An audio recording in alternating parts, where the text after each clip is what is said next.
Welcome to the Aquarian Shaman broadcast. I'm Star Wolf, your shamanic host, and I'm here to teach you how to transform yourself and transform the world. Twice a month, we'll be exploring how to develop shamanic psycho-spiritual practices to support transformation while expanding your energy field in a way that can also support others.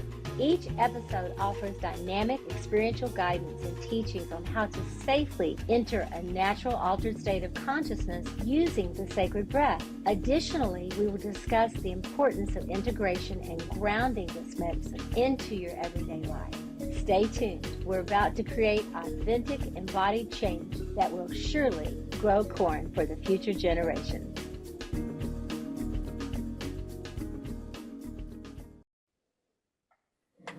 Welcome, everybody. I have some smudge here, a little bit of sage burning, and just bringing the energy of transformation. So if you'd like to pause with me for just a moment and let the smoke come to you. And in this tradition, when the smoke comes to you and the sage burns, you begin to release and let go whatever's in your field that you would like to release at this time. And sometimes I think, oh, if it were only that easy. But it actually is. It actually is, whether it's sage or cedar or maybe some incense or whatever it might be, to burn a little something and to just allow the smoke to come over you and take a smoke bath. In that moment, you watch it go from fire to smoke, and then where does it go? It goes into the other world. And you could have a scientific reason for that, but I prefer to go into the shamanic story of that, is that when we put our prayers, and gosh, don't we need to be doing a lot of that right now all around the world, especially in the ununited states, okay?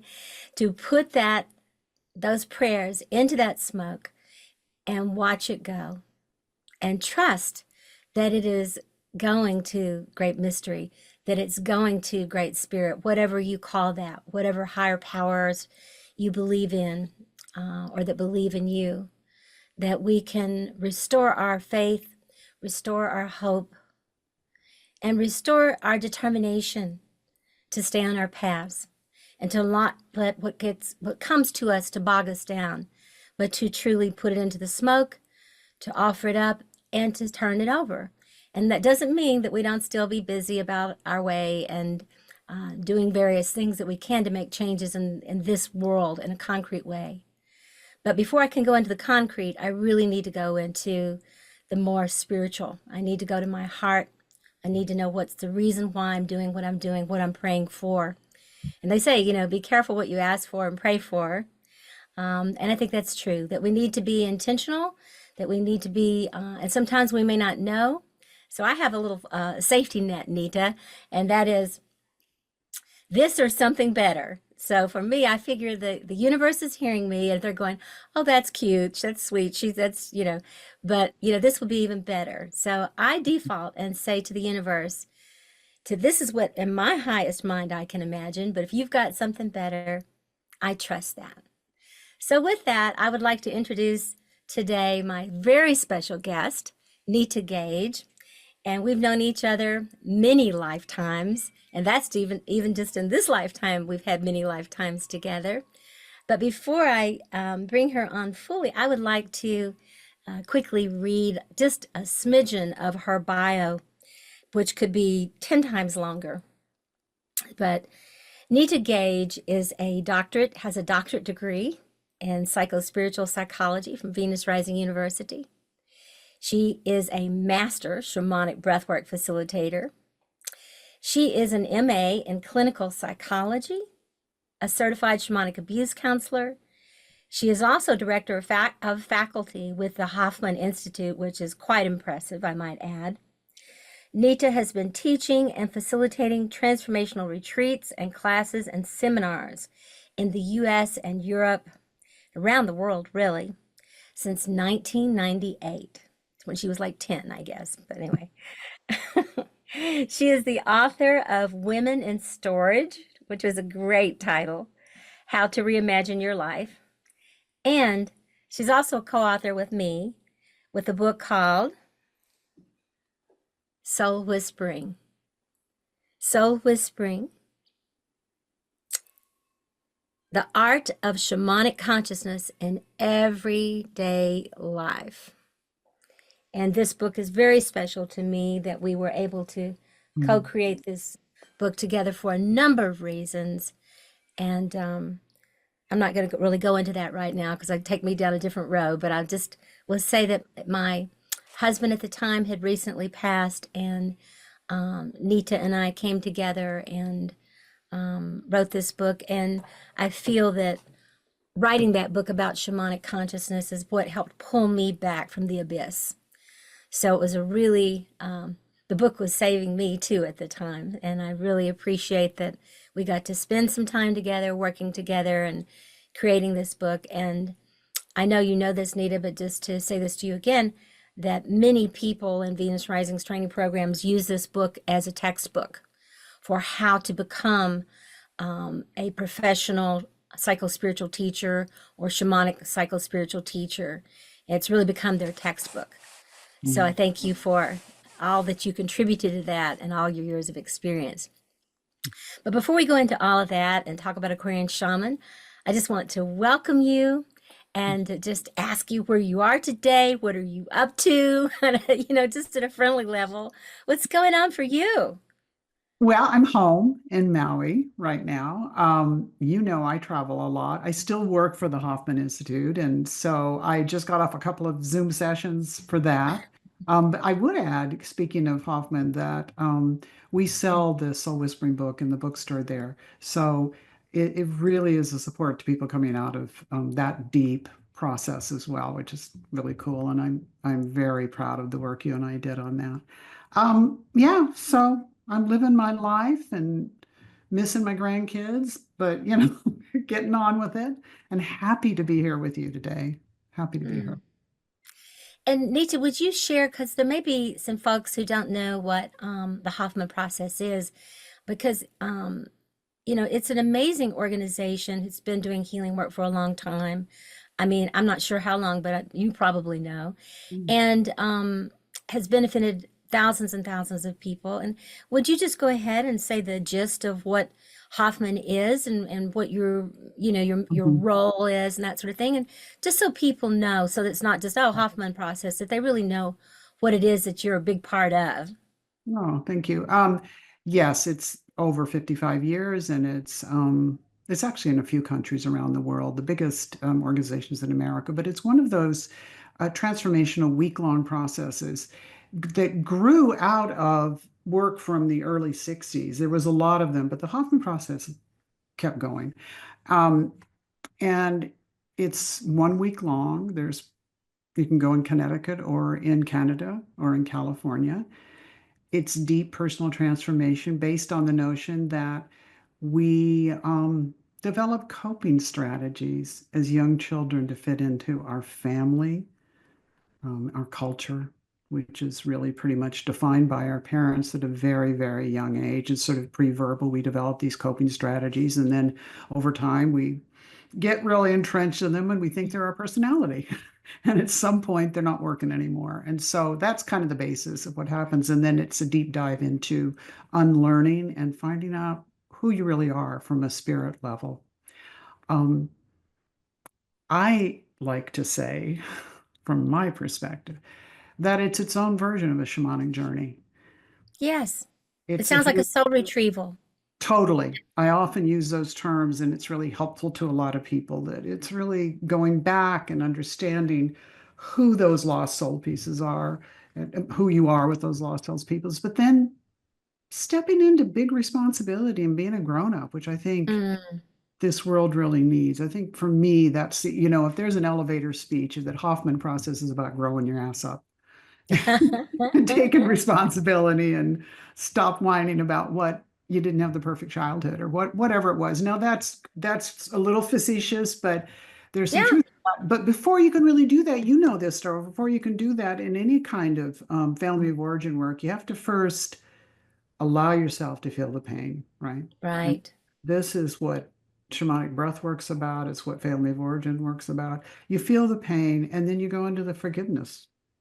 for Yeah, yourself. there's no spiritual bypass really. I mean, people can go into it and maybe feel kind of feel good for a while with that, but eventually we plummet even deeper if we try to bypass our childhood wounds. And with Stan Groff and Jackie Small's work, even if we bypass our womb issues and of how we got born, Right, our womb was our original home. And so it goes even further back than actually what happened after we've come out. So right, and who knows, in past lives too. And, the shamanic world embraces all of that, doesn't it? right, And, I appreciate that Hoffman, really specializes in dealing with that early childhood wounding because that seems to be what actually contributes and creates a so-called shadow that's become quite popular. People talk about these days through Jungian psychology. And it's become quite, I guess you could say popular, and faddish and that sort of thing. It's some way to do shadow work. But the reality is that we really can't do shadow work if we don't do inner child work, right. because that's where the shadows initially, maybe past lives too, but in this lifetime, that's where they really were generated at the beginning. And since we, in the womb and being born in our childhood and adolescence, etc. So anyway, I was looking around here. I had a little piece of paper up here. I can't find it right now, but I was going to read it. But anyway, I had my little Hoffman statement from when I went through Hoffman myself, and I did go through one time some years ago when I hit a snag with something, and I thought this is some family of origin work, and this will be a good place to go and do that because I can't really go through my own program. I Right. just know that wasn't going to work because we do a lot of family of origin work, as you know.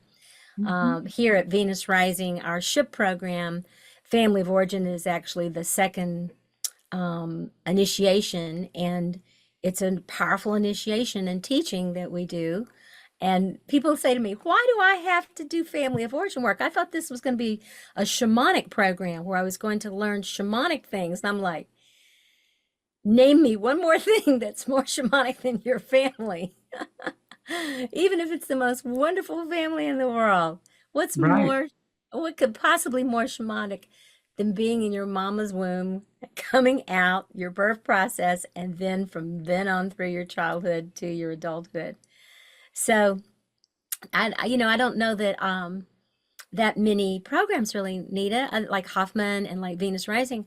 I really don't know that many kind of transpersonal Hmm. or shamanic programs that really require people to deal with their family stuff.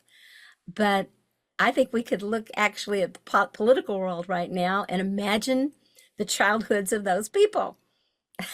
I'm not going to say more. I don't want to go down that rabbit hole, but I'm just saying, I just like to do family of origin work and shadow work and breathe them all and have them all beat on mats at Hoffman and come and breathe at Venus Rising and just see if that would make a difference. Well, I think it would. I mean, I think that I mean, it's the dream, and Hmm. you've had people come through. I'm sure it's changed their political views or their, and it's not even about, yes, I don't want to go down the political road. It's really more about how you treat people, how you treat each other. Right. If there was ever a time where Gandhi's be the change you want to be is important, it's the one person, one breath at a time, one person at a time. Now, that's all I can do. I mean, that's my bit in the world as I get older and older. As I say to my 40-year-old friends, it's like, no, I'm probably not going to go march in the street. I did that. Did that, right? That's your turn. It's your Hmm. turn, and I'm sorry you have to do it now. But what I think is even more important is I've really been noticing the reluctance, the people that are reluctant to do their own personal work, and how much more pain that creates. And I have compassion for that. It's a journey. And it's not only, you do your family of origin work and then disseminate your deconstruct your personality, and then who am I? And Yeah, then it's a the shamanic work. death, isn't it? It's an Exactly. It is like a ego death. death. That's why people don't, I get it. And then now you have the ego death. Now what? Well, then the work begins of really trusting your own inner wisdom, your own inner shaman. I mean, and I really learned that term from you, the inner healer, the inner shaman. It applies everywhere. and that we, every single moment's a choice. Just like you wake up in the morning, you could be in the worst mood. Yeah, light the sage and choose Mm. something else. I learned that from you too. And every time I light sage, I think about that. Like, Ah. know that you've got choice. And Mm-hmm. and also to understand, there are times where life is really super painful. Mm-hmm. Things are really bad. Maybe there's been a death, or maybe you're going through a serious illness yourself, or a breakup, or all that, or poverty, whatever it is, just really lost. And you can't, well, you can try to distract and avoid that. Yet, if you just go through it, what's that saying? If you're in hell, just keep going. Yeah, it's like, Right. right, you I gotta say keep take a deep going. breath. Yes, exactly. Because Take a deep breath. you got to Take a push deep through it. breath, exhale, and keep going. This is what breathwork does for you, is to Mm. take to wherever you are and keep going. And it's so powerful, isn't it? It So, is. It's very powerful. Nita, I was going to show you a couple of things here I thought you would get a kick out of. And first of all, I wanted to mention um, really how important that you have been in my life and so many things, but just I just pulled out just a few pictures, Nita. This first okay. one I thought you might really get a kick out of. Now, for the folks who are on here, this is my late husband with the blonde wig. Of course, it's Oh, Nita. And then there's Jeff Berger, who's a psychiatrist. So all three of these people are professionals. oh my. Yes, I remember that. Speaking of shadow work, there it is. Like, Right, right. One of the things that we do at Venus Rising is we do a process called SHIP, and one of the initiations is that, well, the family of origin, but the other is another one is also the shadow. And I'm not sure what you were in this photo, but who Nicholas, I knows? mean, not Nicholas, but Brad with that blonde wig, he looked quite pretty, don't you think? He's quite fetching. He Yes. did, quite fetching. And then, of course, Jeff had to stick his head right in there at the last minute. But Yeah.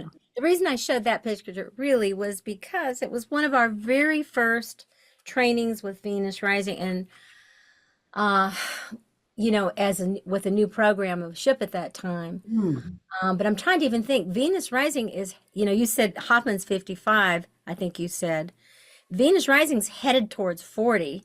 I bet.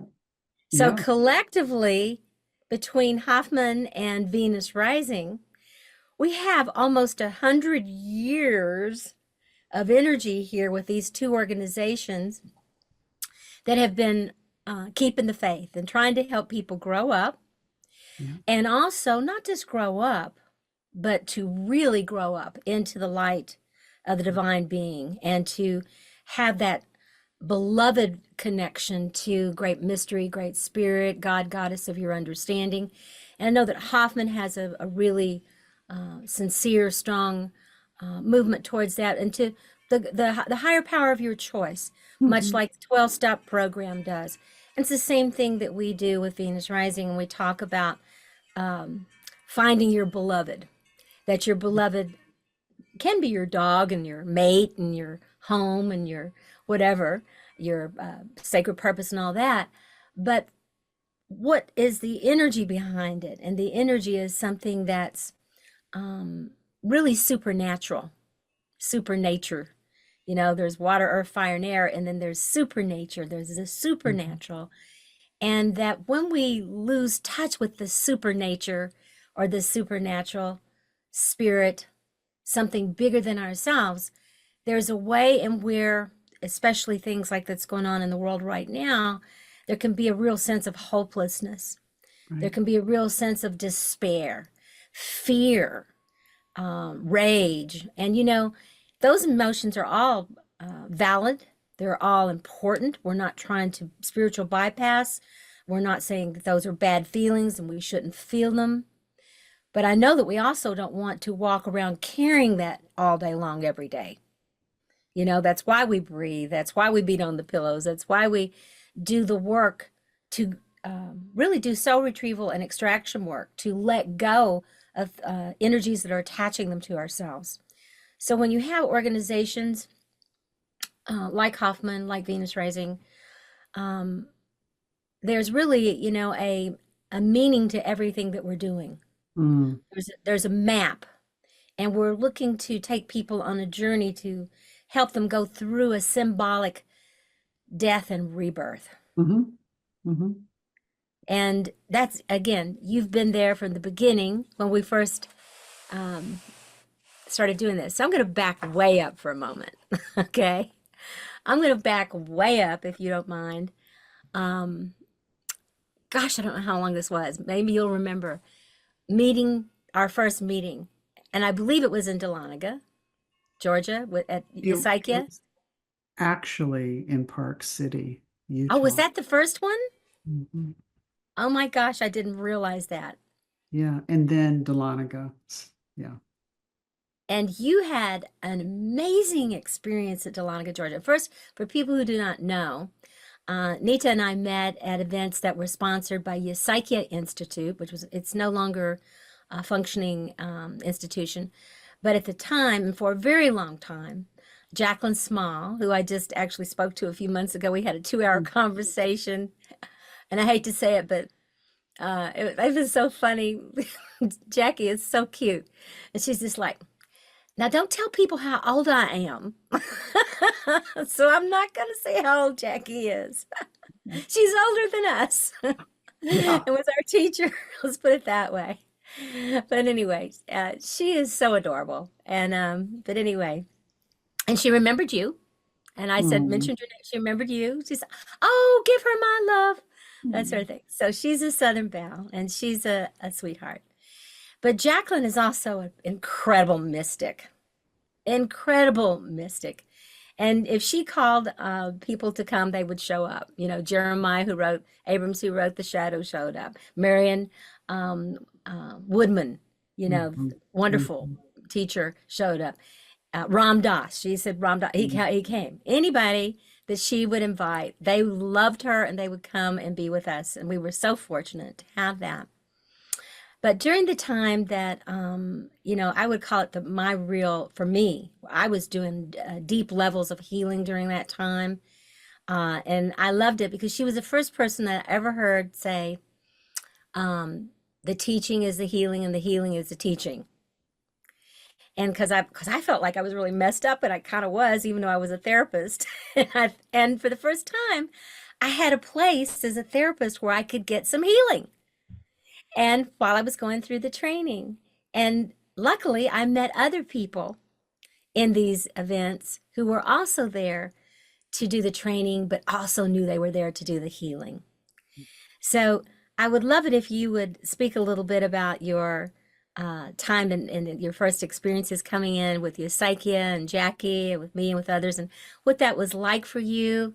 Anything you want to say about that? Because it really was the beginning of our relationship, mhm, and also the beginning, it was the precursor to our training. It was a mhm. precursor to Venus Rising, and I love to acknowledge what came before.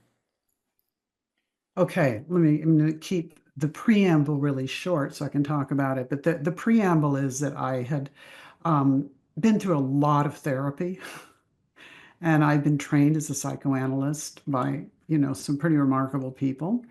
And then I went through a very difficult time in my life, really like rock bottom depression that had to do with a custody battle that was just horrendous. And so that's what brought me, I mean, literally crawling on broken glass to Eusychia, and then to the second time when I came back, when I had you as the teacher.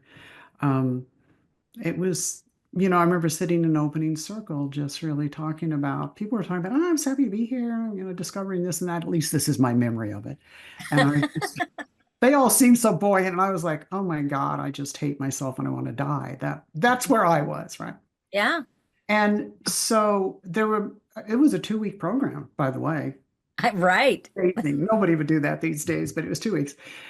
Um, I went through many remarkable and many healing experiences with you.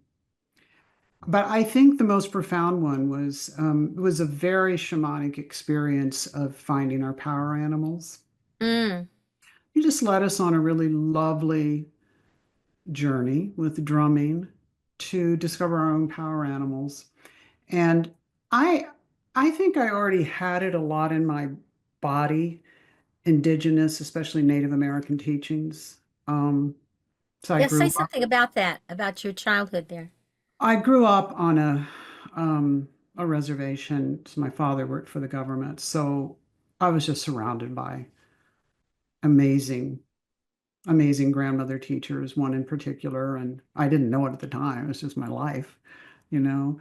But I think it was in my bones, and I rediscovered it with you because to a large extent, I kind of rejected Native American spirituality, not because I didn't like it, but because I was worried about, like, what am I doing as a white woman taking Mhm. that on? But then I began to understand that actually we're all indigenous, and I don't want to appropriate somebody else's religion, Mhm. but there's pieces of it that's just about the natural world. And so in this power animal journey, went through a process, discovered my power animal was a tiger, which, by the way, I didn't like. I wanted a bunny or something nice. It was a tiger, and I was afraid of tigers. And I went out and then you told us to go out into the Dahlonega forest, and maybe we'll see something of our power animals. Now, other people in this circle had bunnies or bears at least, and the chances of them seeing that were pretty good, let's face it. So I was pretty cynical. I went out and I thought, it's a tiger, come on. And I was sitting there looking at some cows, and then I thought I heard a loud roar. I thought, all right, I'm altered. I'm or psychotic at this point. And then the cows looked a little scared, and I thought, okay, well, that's interesting. I heard that, and I was really excited. I had this symbolic experience. Um, to cut it short, I later discovered in Circle, when we were discussing our processes, that in fact there was a tiger loose from a recent circus that had gone through. There was a tiger in the area, and while that's profound and You can't synchronous, make this up. you can't make this stuff up. I was terrified in that moment. I went into this very shadowy, very scary place of, Mm. God, we're conjuring these things, and that tiger's going to kill somebody. It's going to be my fault. That's where I went with it. And of course, I got talked down from that. The wonderful Jackie Small just really contextualized it for me. But the most important thing of that is from that moment, once it was contextualized, I had calmed down. My spirit could then tell me, hey, guess what? That was just synchronicity. You did Yes. not conjure that tiger, but you know what else? You also didn't kill your mother. And Oh, I had a big mother wound about that it was my fault. My mother had died when I was younger. So it was, this is where I think what's important about that story is I can get all excited about the tiger roar and isn't it amazing? But we've talked about this a lot of times. You're like, where does it come down to? How does it really impact your life? And what's your responsibility to heal? Then I could grieve my mother's death rather than feeling shame and blame. That, hmm that's life changing. It And is. I have a lot more stories like that, but I think that one is really shows the power of why the shamanic practices, the indigenous practices, first off exist, and they've lasted for so long because they are so potent to bring the metaphorical, the symbolic, the imaginal, the natural into the body and the psyche is what makes real healing. And we can't leave the body and the emotions out. We can't just use the brain, Mm-mm. and the brain is part of it, and our ability to think and to rationalize and to discern and those kinds of things. But when we leave out the emotional body, Right. okay, and the physical body and deny the body, where the body is storing pain too, it has pockets of energy that develop disease from the pain. It has to go somewhere in our cellular bodies. When we deny those things, we deny a part of ourselves and we have soul loss. And when that happens, we feel it that something's missing, but most people don't know what it is, and they get used to being kind of numb or disembodied or settling for half, lived lives and those kinds of things, um, until they can't anymore, until they get to the place where that they are considering leaving the planet, or they Hmm. wouldn't care if they did. And then they might get an illness or something from not really caring for themselves, or the depression and those kinds of things. So, the kind of things you're speaking about, Nita, with the Hoffman process and with the shamanic breath work and the things that we do, those what I call shamanic psychospiritual processes, we're working with the whole being, the whole person. And, I know that things become faddish, and I understand that shamanism has become faddish, and being a healer has become a fad. I guess in some ways I'm rather see it be a fad than burned at the stake for doing it, Yeah. But, you know, and at the same time, as Jackie used to say, doing this work prematurely before you've really done your own inner work actually hurts the work in the world. Hmm. And so, and I was reminded of that over and over when I want to get healed up quicker than I was, and she said, just breathe and give yourself some time. It's still faster than regular old counseling, and counseling is great, but I would say that the thing that what we're talking about today is the accelerated path to Hmm. transformation. And right now, I think we could use a little of that on the earth. I'm not sure how much longer, maybe we'll live, and die our lives here, but we both have grandchildren, Hmm. and I would really love to, be a part of the change and see it before I leave. Me And I too. do. I do. I see it. And you do too with the people that Mhm. you work with. You and I both work with a lot of people around the world that come from all over the place, all ages, all persuasions, all Mhm. religions, non-religions, cultures, all those kind of things. And those are the kinds of groups, I think, where the most amount of healing can happen, Agree. because we have this smorgasbord of souls, and there's like a sampling of humanity where we can facilitate that, and bring about that common bond and come back to love and wisdom. So, a couple other things here. All right. I know I'm jumping around. You and I should need to get together and talk for about 5 hours. True. Another pivotal moment in my life. There's Brad and I on Oh, our wedding day, it's so and there's you sweet. and Daniel as our two ministers. So, to speed it up for those who are still on here, Nita went on and went through your psychic programs, and then we birthed Venus Rising, and she was like the first mate, as you would say, the co-captain there, and was it in the early events that we had. She was at everything that we did there, and was so influential. I always say this, I don't even know that it would have happened without you, Nita, and that's the truth. No. So she was definitely the first person that was bequeathed the shamanic breathwork mantle. And of course, Daniel is there, and he's an amazing astrologer. He's actually going to be on the program one day. Um, so he also became a facilitator. But that was a very special moment in my life, of course, and for my late husband. But that was a a highlight of my life, was being there with all of you, being with people I love so much, and in that wedding. Um, I had one more here somewhere. Let's see here. So I showed you the one with, yeah, I did that already. Oh, that you're not here actually in this picture. However, you know what this picture is. This was where we opened up the first Yeah. shamanic center in Fairfax, California. It's been a few years since I've been by there, but I see that last time I was there, I could see that the building was still there.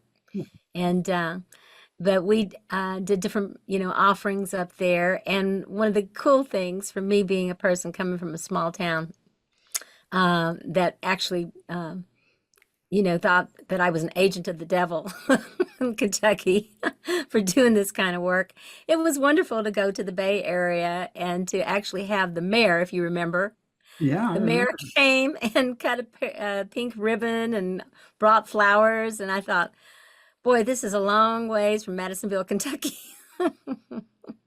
Anyway, We had some beautiful groups there, and I have a lot of really, really beautiful memories of our time together, living together, and having our kids and our dogs and the things that we did together.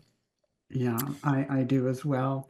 I'm really thinking about something you said a few minutes ago about who comes to Venus Rising events, who comes to Hoffman events. I think to not gloss over this really important point, it is people from all over the world and from Mm, religions and from all cultures.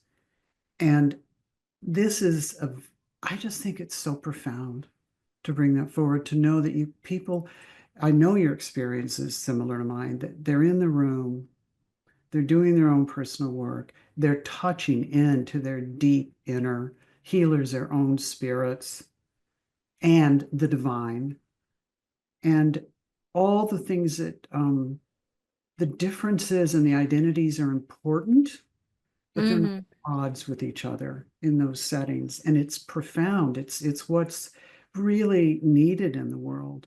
I mean, I know you've had Native American teachers, you've had all kinds of spiritual teachers, and they've also come to Hoffman, and it is absolutely astounding how the way that the playing field gets leveled with hmm the differences. It's not homogenized. It's not about it all, we're all the same because we're not. No, we're not. Yet we're all connected to the same divine if we will allow ourselves to be. And I don't know about you, but I mean, I don't want to get too heavy-handed about this, but this is time in history when to know that that exists repeatedly at Venus rises. It exists repeatedly at Hoffman as well, but it actually exists people from all walks and all religions, and having the same experience of Hmm self-love, and from that self-love emanating out to love the world. It's profound. It's Thank you, Nita. I mean, just saying that and hearing you say that, for me, it just is really touching to me. And as simple as it sounds, it is profound, mm, and you were talking about all people from all different places around the world. And, I just wanted to hold this book up too. This is The Aquarian Shaman, and mhm, you're featured in this book as well. And it says, Walking the Spiral Path of Transformation.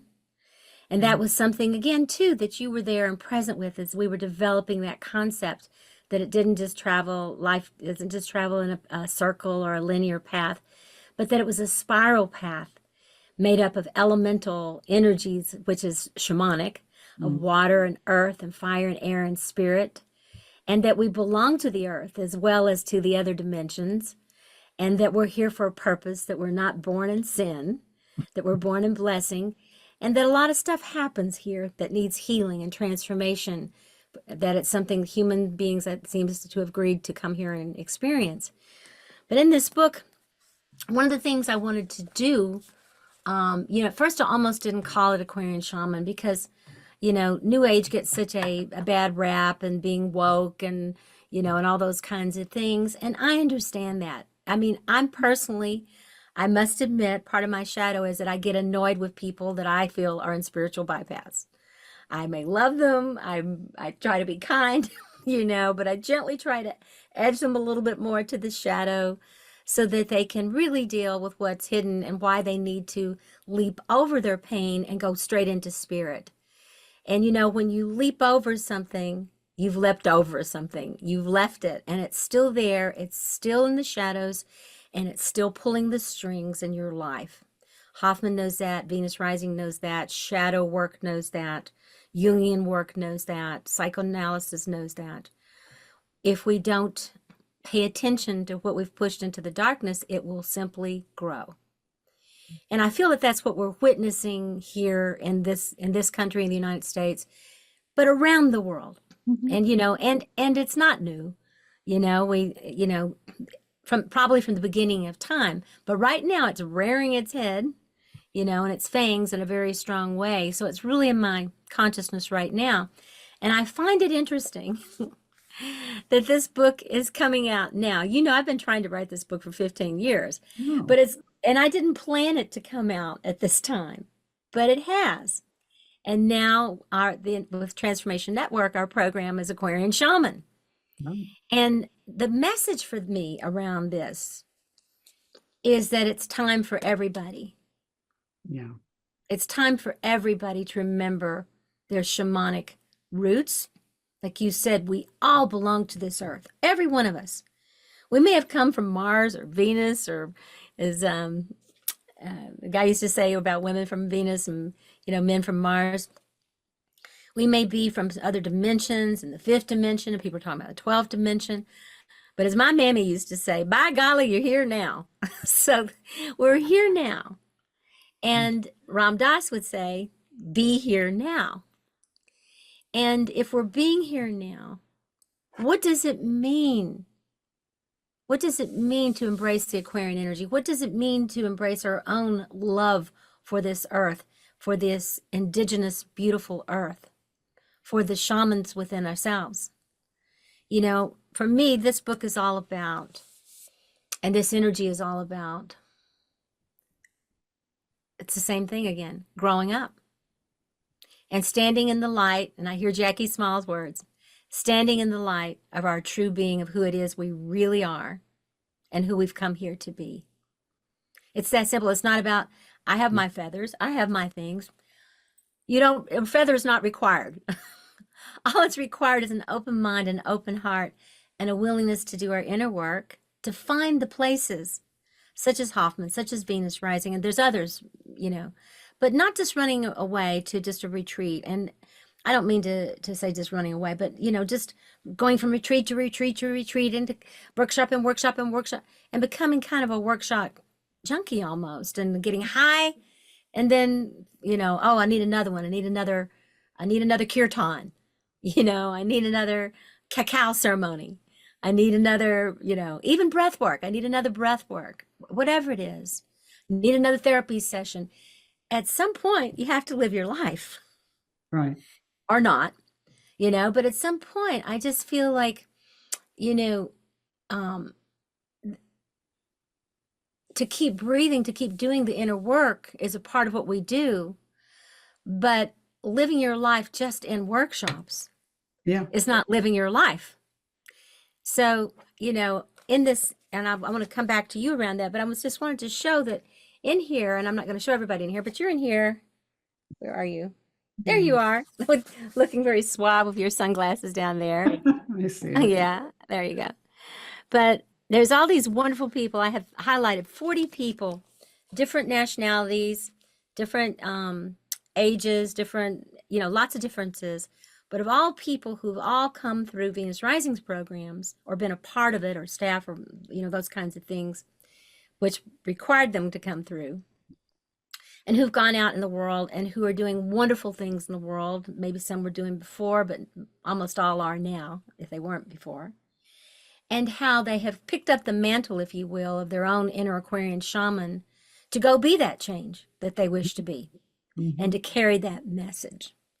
So I wanted to just, I know you know this, but to know how grateful I am to you for all that you have contributed to my life personally, for what you've created to Venus Rising. I really felt like that we were the two mamas of this beautiful thing, and with Shamanic Breathwork, and for the ongoing friendship and connection, and the vision that we hold for the world, which I believe is an Aquarian vision. So Nita, give us your words of wisdom here in these last Well, a couple 10, things. 15 minutes. One Go thing for is, I always think of it as I was the midwife and you were the mama. Hmm. In it, but you needed a midwife. You I need definitely support. needed a midwife. Yeah. And so that's kind of how I hold it. The other thing kind of comes to mind is that saying by the French philosopher Chardin, who says we are spiritual beings having a human experience. Now, people love that saying. It gets tossed around all the time, and it's often used to say, I don't really belong to the earth. I'm just, Mm, but I always point out, let's look at that last part, mm, having a human experience. That's actually the assignment, that we're here to heal ourselves as part of something that I don't understand, some great mystery for sure. But we're here for both. We are spiritual beings having a human experience. You can't bypass either of those. And I think people err on one end or the other. They get so caught up in the world of materialism and so forth. Or, the other way around, which is to bypass it, when in fact, you really got to just live your life. And the other thing I say to people often is, it'll be the end of a week-long workshop, whether it was with you or it's with Hoffman, and they'll be talking about, oh, this is all so wonderful, and I feel I'm really myself now, and I can be this way and be honest. But when I get back to the real world, how am I Mm, going to do it? And I always say, what you're calling the real world is an illusion. This actually is the real world. The ability to be open-hearted, to drop your mask, go out there in the world and live as though you're in the workshop still. Just try mm-hmm. that. Just you treat other people, and they're going to disappoint you. They're going to let you down, but you don't have to let go of your truth. Just keep walking it, right? It's like, Mm. that's the problem with going to a lot of workshops. You think there's that, or dare I say, I love people who go to Burning Man. Some of the closest people in my life go to Burning Man, but there is something about, you can do that for 1 week. How about you take that, all that's good about that, and live it all the time? And at least that's the practice. Is it going to work perfectly? You and I know it doesn't, but I know you and I have said this to each other a lot. I always live like this. I am Yeah. always being shamanic. It's not a thing. It's just call it what you like.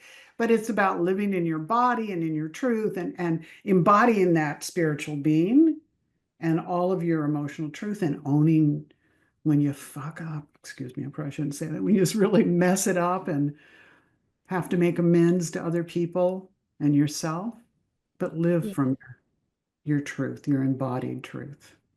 So true, Nita. I love that, as we are in the next 10 minutes preparing to close up, or 12 minutes, this, for me, this is the real world too. And I made that decision. It's a decision. Yeah. Okay. It's not about, well, when I get money, or when I get a divorce, or when I get married, or when I get the kids straightened out, or when my dog starts barking, you know, whatever. It is a decision. Yes. It is a decision made in a moment, that this is my life one day at a time, just as my sobriety. My Hmm. sobriety date will come up in March 21st. I'll be sober 43 years, believe it or not. I've been thinking, like, I don't know if I can make it sober through the next next year, the way things are going. No, seriously, I wouldn't trade my sobriety for anything. But, it's the decision one day at a time. Yes. I made a decision as a compulsive drinker, and as an alcoholic with an illness, to one day at a time be a sober person, Right. you know? And the same thing with being shamanic. First of all, I don't think we were ever not shamanic, because we are water, earth, fire, air, and spirit. So it's a remembrance. For me, it's the biggest joke to have forgotten. It's the biggest denial.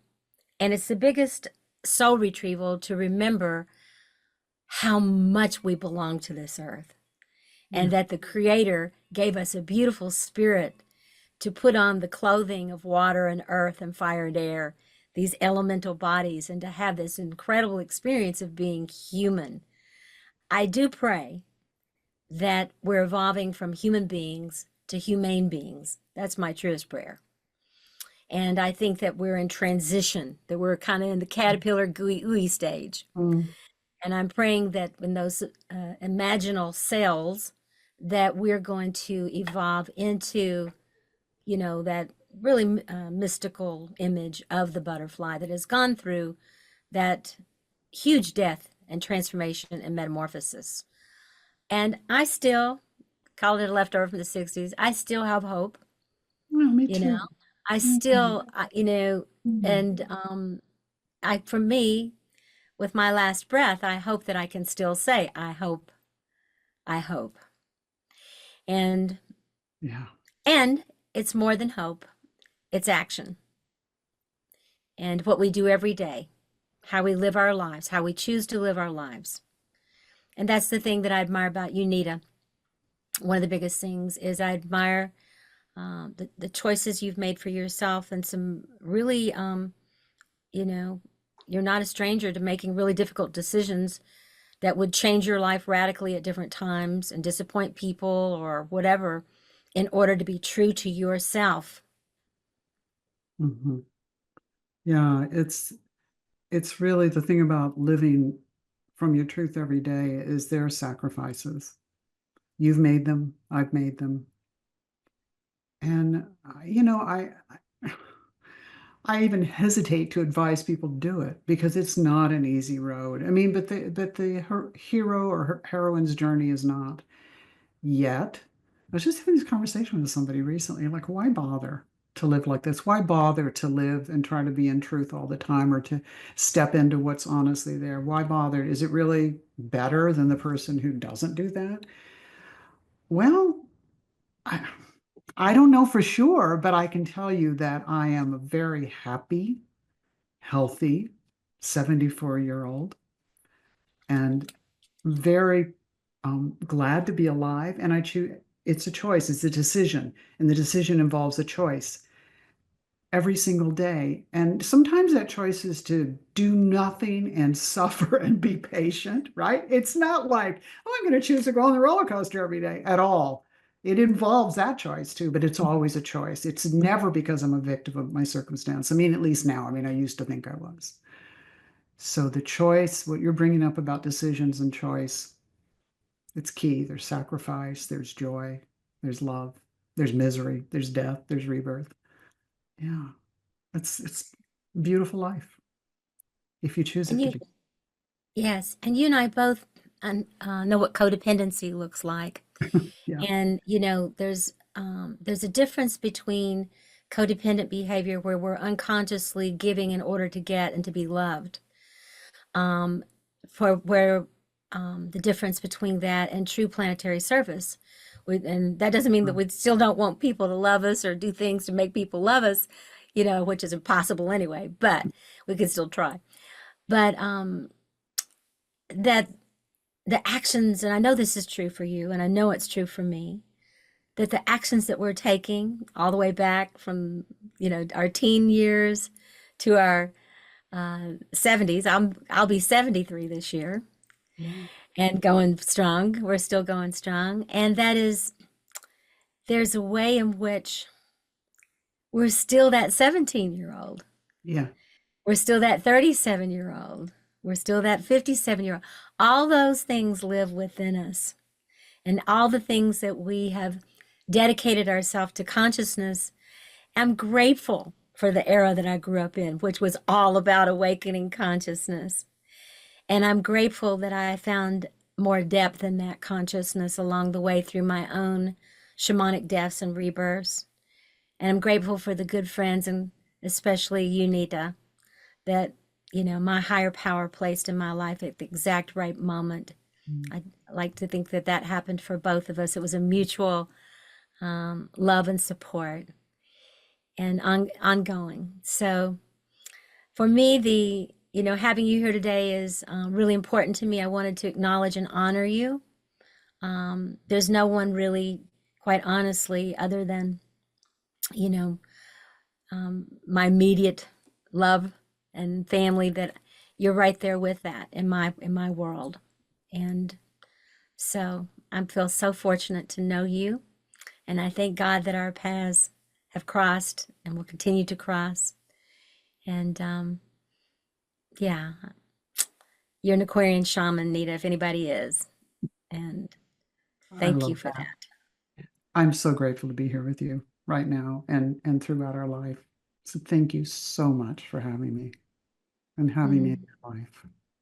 mm, beautiful. Nita, is there anything else? I'm going to put you on the spot here, but maybe close your eyes for a moment. If you had something else to say to the world as an Aquarian shaman in this last 2 minutes, yeah, just drop in for a minute. That's what you would say.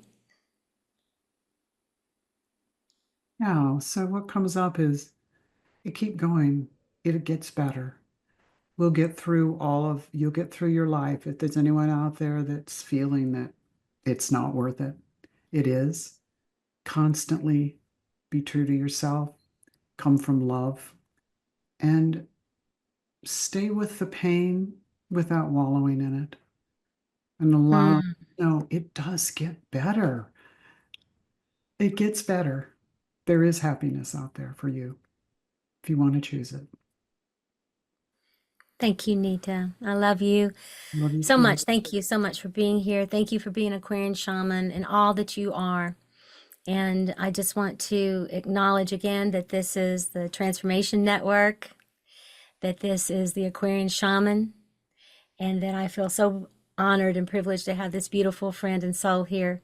I hope you will follow Nita Gage and find out where she's going to be and what she's doing, and connect with her. And I look forward to hearing from you as well. Shamanicbreathwork.org, Venus Rising, and blessings to all. And may we all remember that we all have a shaman within, an Aquarian shaman within. And this is the time to wake it up. Thank you all so much for showing up today. This is Star Wolf, and you've been listening to the Experiential Aquarian Shaman broadcast. Transform yourself, transform the world. Join me every second and fourth Tuesday at 2 p.m. Pacific on Transformation Talk Radio to awaken your inner Aquarian shaman. Never miss an episode. Subscribe to my channel and connect with me on social media at Linda Star Wolf. For more information about my offerings and trainings, visit shamanicbreathwork.org. Thank you for taking this special time to journey with me.